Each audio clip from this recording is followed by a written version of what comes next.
La semana pasada participé en un Twitter Space donde comenzamos hablando sobre el tema de los ordinals en Bitcoin. A raíz de esta charla, un descentralizado me comenta que lo que dije ese día es muy diferente a lo que he compartido en los episodios de podcast y tiene toda la razón. Por ello, quiero explicarte la parte un poco más técnica sobre estos ordinals en el episodio de hoy 742 de Bitcoin en español. Comenzamos.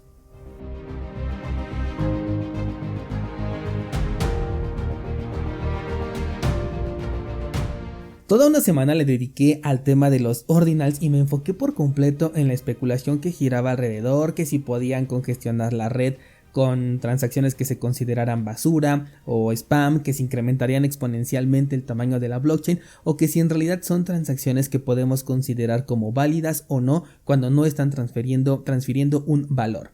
Pero la verdad es que no le di espacio a la parte técnica y es que los ordinals como desarrollo tecnológico, déjame decirte que son bastante interesantes ya cuando te sientas a analizarlos. He tomado como base directamente el handbook que se encuentra en ordinals.com, te sugiero que lo pases a revisar para ofrecerte en este episodio la información más certera posible. Vamos a comenzar por ordinals, que comúnmente se le está llamando así a las imágenes colgadas en la cadena de bloques de Bitcoin. En las noticias lo puedes ver expresado de esta manera, pero no es así. Ordinals, que tiene su origen en la palabra orden, hace referencia a la teoría que propone un esquema de numeración e identificación de manera individual de los satoshis de acuerdo a unas reglas arbitrariamente estipuladas. Me refiero entonces a un reglamento, vamos a llamarle interno, en el que juegan estos satoshis sin afectar realmente a la cadena o a su código. Es por ello que no se necesita de una alteración en las reglas del consenso para poderlas validar o una propuesta de mejora, mucho menos una bifurcación ni una segunda capa.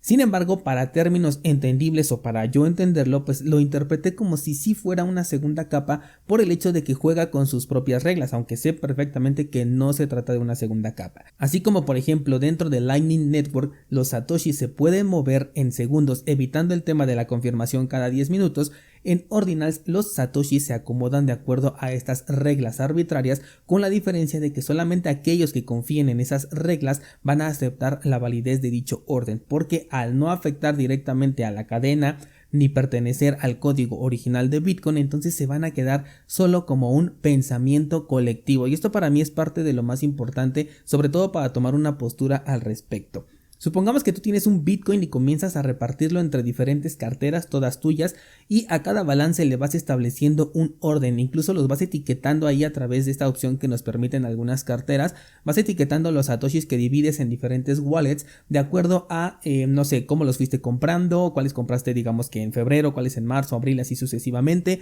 cuáles compraste con KYC, cuáles pasaron por un CoinJoin, cuáles obtuviste como propina, en fin. Este orden es muy preciso para ti y te puede ser de un montón de utilidad para lo que tú quieras, pero ninguna otra persona valida ese orden porque esto es completamente tuyo, es algo totalmente personal. Mientras otra persona no tenga el mismo pensamiento colectivo que tú, ese orden es específico para ti y no tiene ninguna otra validez. Ahora supongamos que tú lo quieres hacer más grande, creas una cartera que permita ordenar los satoshis de acuerdo a las propias reglas que tú te inventaste, de cuáles compraste primero, cuáles tienen KYC y todo lo que mencioné hace un momento. A la gente le gusta este orden que tú estás estableciendo, descarga la cartera que desarrollaste y ahora entonces ya hay más personas que comparten el pensamiento colectivo contigo, pero también al mismo tiempo hay personas que no lo van a descargar esta cartera ni tampoco les va a interesar ordenar sus satoshis de esta manera porque simplemente no les interesa, no es obligatorio, no les genera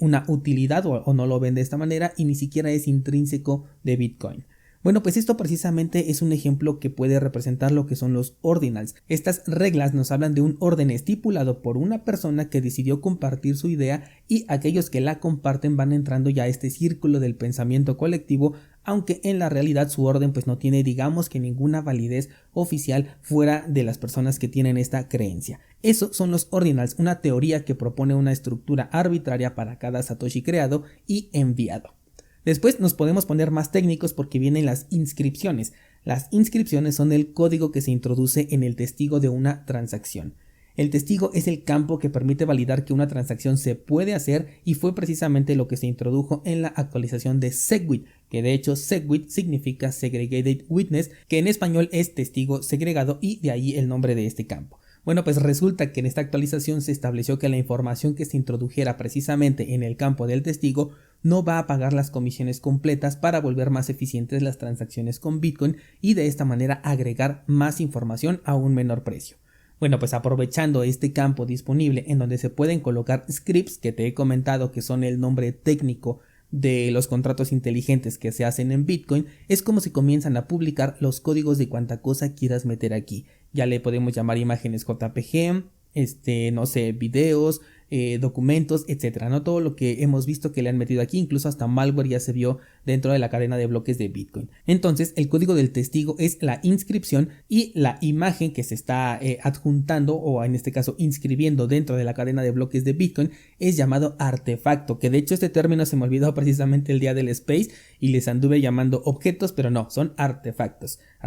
digitales. El que me faltó mencionar aquí fue Taproot, que es la última actualización de Bitcoin, la cual permite en este caso hacer una transacción encadenada en donde la primera pasa como una transacción pues prácticamente normal y la segunda ejecuta ya el script realizado en la inscripción. Así entonces tenemos estas tres partes que conforman a lo que comúnmente solo llamamos ordinals. Por un lado los ordinales, que es la forma de ordenar los satoshis de acuerdo a diferentes características que pueden ir desde ser el primer satoshi creado, el primero después de un evento conocido como podría ser el halving, o incluso el primer satoshi que tiene una inscripción en su código. En realidad aquí lo que puedes meter es cualquier rubro que se te ocurra, pero el documento oficial estipula arbitrariamente ciertas categorías para clasificar estos satoshis, como los que te estaba dando ahorita como ejemplos. Tenemos en segundo término a las inscripciones, que son el código que va inscrito, de ahí también su nombre, dentro del campo del testigo y que no van a afectar a la estructura de una transacción, razón por la cual todos los nodos validadores dejan pasar a estas transacciones y las validan como correctas porque en realidad lo son bajo las reglas del consenso de Bitcoin.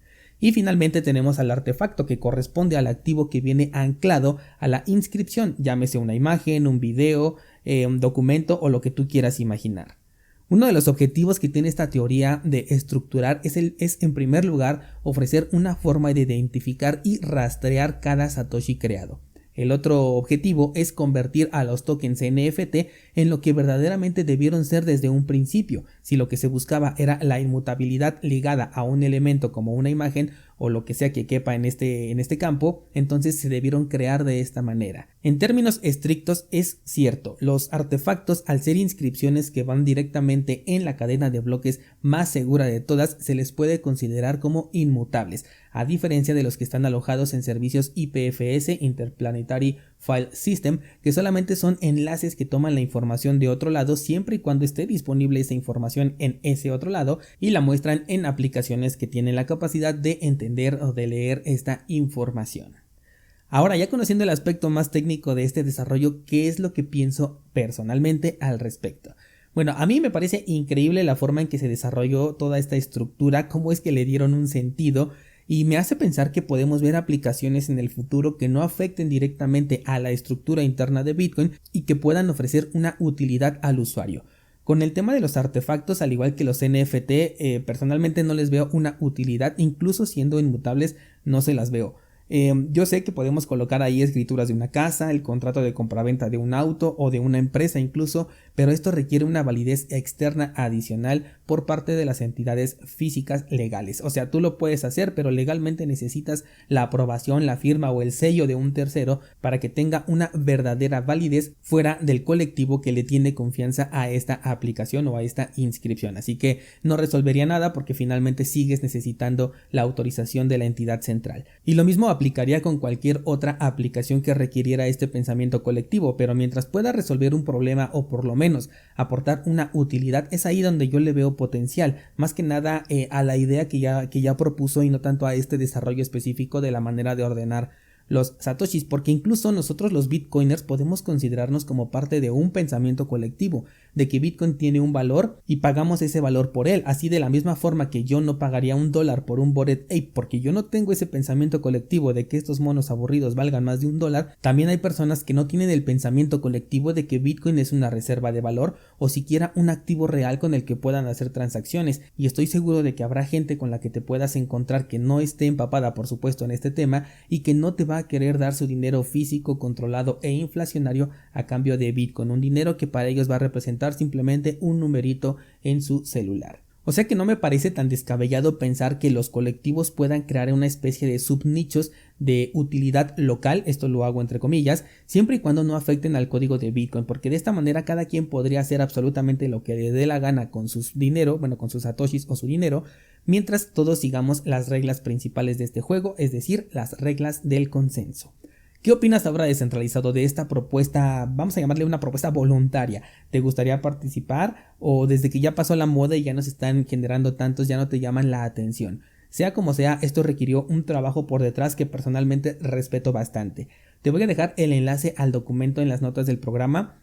Todo está en inglés, pero aquí lo que yo hice fue utilizar la inteligencia artificial. Me lo llevé a mi aplicación de Notion, ahí traduje todo lo que quería leer en español y posteriormente armar mi propio ordinal con esta información, es decir, le di un orden de acuerdo a lo que yo quería para obtener la estructura que escuchaste finalmente en este episodio. Espero tus comentarios, muchas gracias y hasta mañana.